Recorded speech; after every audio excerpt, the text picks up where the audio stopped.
आज ही Doubtnut app download करें। Doubtnut पर होगा अब आपके सभी मैथ्स, केमिस्ट्री, फिजिक्स और बायोलॉजी डाउट्स का सफाया। बस अपने क्वेश्चन की फोटो खींचो, उसे क्रॉप करो और तुरंत वीडियो सोल्यूशन पाओ। Download now. Given question है n arithmetic means are inserted between a and 100 if the ratio of the first and nth arithmetic mean is 1:7 and a plus n equals to 33 then the value of n will be okay। तो हमें यहाँ पे basically क्या है, a और n के बीच में क्या है, n अर्थमेटिक मीन इंसर्ट करे गए। ठीक है, तो यहाँ पे a दे रखा है। फिर इसके बाद जो अर्थमेटिक मीन इंसर्ट किए गए ये मैंने मान लिया फर्स्ट क्या है यहाँ पे a1, फिर है a2, फिर है a3 ओके, और अप टू कहाँ तक है ये an ओके, और यहाँ पे लास्ट क्या है 100। सिंपल है ओके।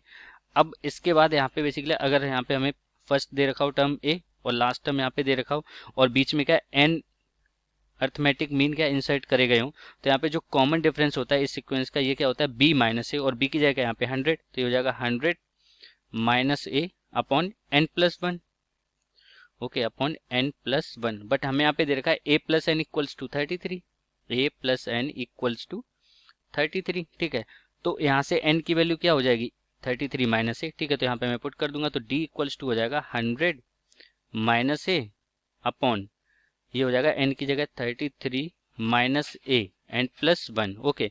अब फर्दर जब इसको मैं सॉल्व करूंगा तो ये हो जाएगा 100 माइनस ए अपॉन क्या हो जाएगा ये 100 minus a upon 100 minus a upon 34 minus ए। अब हमें यहाँ पे दे रखा है बेसिकली, हमें यहाँ पे क्या दे रखा है a1 that is the ratio of first and nth arithmetic mean is 1:7 okay, that is ratio of the first। तो फर्स्ट टर्म क्या है यहाँ पे a ओके, तो फर्स्ट अर्थमेटिक मीन यहाँ पे क्या दे रखा है a1 upon nth arithmetic mean they रखा है an। ठीक है, तो हमें यहाँ पे दे रखा है फर्स्ट और nth अर्थमेटिक मीन के बीच में जो रेशियो है वो है 1:7। ठीक है, तो ये है 1/7। अब ये a1 क्या है, a1 बेसिकली जब यहाँ पे हम सीक्वेंस ऑब्जर्व करेंगे तो a तो फर्स्ट टर्म है और a1 क्या हो जाएगा यहाँ पे, ये हो जाएगा a प्लस डी। ठीक है, तो यहाँ पे a1 क्या है a plus D upon an।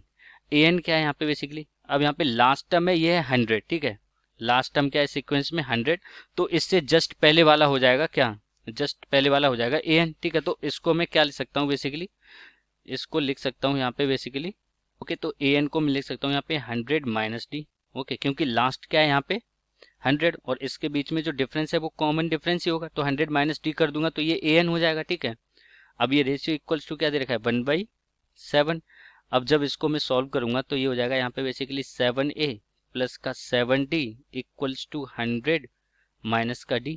ठीक है, तो फाइनली जब इसको मैं सॉल्व करूंगा तो ये क्या आ जाएगा, ये यहाँ पे आ जाएगा बेसिकली 7a प्लस का 8d इक्वल्स टू 100 ओके। अब यहाँ पे क्या है बेसिकली, जब यहाँ पे क्या है a और d की वैल्यू फाइंड करनी है। ठीक है, यहाँ से d की वैल्यू भी हमें नहीं पता है। ठीक है, और एक वैल्यू दे रखी है ये a प्लस एन की 33। ठीक है, तो यहाँ पे मैं हिट एंड ट्रायल मेथड से इसको सॉल्व कर लूंगा। अगर यहाँ पे मैं मान लूँ n की वैल्यू हमें फाइंड करनी है, अगर n की वैल्यू में यहाँ पे बेसिकली कितनी लेट, अगर n की वैल्यू इनमें से कोई सी एक ले लूँ, लेट सपोज मैंने 23 ले ली। ठीक है, तो n की वैल्यू अगर 23 ले लूँ तो a की वैल्यू क्या हो जाएगी यहाँ पे, a की वैल्यू हो जाएगी यहाँ पे 10 ओके, क्योंकि 23 है, जब हम राइट हैंड साइड में ले जाएंगे तो 33 माइनस 23 10 ओके। तो अगर n की वैल्यू हमने 23 ली है तो a की वैल्यू क्या है यहाँ पे 10 होनी चाहिए। ठीक है, तो यहाँ से कॉमन डिफरेंस हम फाइंड कर लेंगे। ठीक है, तो कॉमन डिफरेंस क्या आ जाएगा यहाँ से 100 माइनस a की वैल्यू क्या आई है हमारे यहाँ पे 10, तो 100 माइनस 10 अपॉन 34 माइनस 10 ओके। तो जब इसको हम सॉल्व करेंगे तो ये आ जाएगा 90 अपॉन 24, तो ये आ जाएगा फाइनली 6 4 जा 24 एंड 6 1 जा 6, यहाँ पे 3 बचेगा कैरी तो 30, तो 6 5 जा 30, तो ये हो जाएगा 15 अपॉन 4 ओके। तो अब यहाँ पे बेसिकली क्या है 7a प्लस 8d कितना 100 आना चाहिए। तो यहाँ पे मैं चेक करूंगा 7 इंटू a की वैल्यू कितनी है, a की वैल्यू यहाँ पे है 10 ओके, a की वैल्यू है 10 प्लस का 8 इंटू d की वैल्यू क्या है 15 अपॉन 4 ओके। तो जब इसको मैं सॉल्व करूंगा तो ये हो जाएगा 7 इंटू 10 70 प्लस का इससे 4 से 8 कैंसिल आउट हो जाएगा 2 टाइम्स, तो 15 2 जा 30, तो यानी कि ये 100 आ रहा है ओके। तो यानी कि जो हिट एंड ट्रायल मेथड से मैंने जो वैल्यू ली थी 23, n की वैल्यू 23 ली थी वो क्या है सही वैल्यू है। ठीक है, अब 23 के अलावा आप कोई भी वैल्यू लेंगे यहाँ पे तो वो सेटिस्फाई नहीं करेगी। जैसे यहाँ पे मैं मान लिया मैंने n की वैल्यू क्या है 21 है, अगर n की वैल्यू यहाँ पे 21 है। ठीक है, अगर n की वैल्यू 21 है तो a की वैल्यू क्या आ जाएगी, a की वैल्यू आ जाएगी यहाँ पे 33 माइनस 21, तो ये आ जाएगा 12। ओके, तो ए की वैल्यू आ जाएगी यहाँ पे 12। तो जब यहाँ पे ए की वैल्यू आप 12 रखेंगे, फिर डी की वैल्यू फाइंड कर लेंगे, ठीक है। तो डी की वैल्यू जब यहाँ पे ए और डी की वैल्यू पुट करेंगे तो ये इक्वल्स टू 100 नहीं आएगा, ठीक है।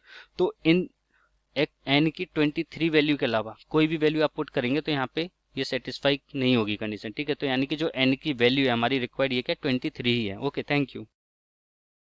क्लास 6 से 12 से लेके नीट IIT JEE मेंस और एडवांस के लेवल तक 10 मिलियन से ज्यादा स्टूडेंट्स का भरोसा। आज ही डाउनलोड करें डाउटनट ऐप या व्हाट्सएप कीजिए अपने डाउट्स 8400 400 400 पर।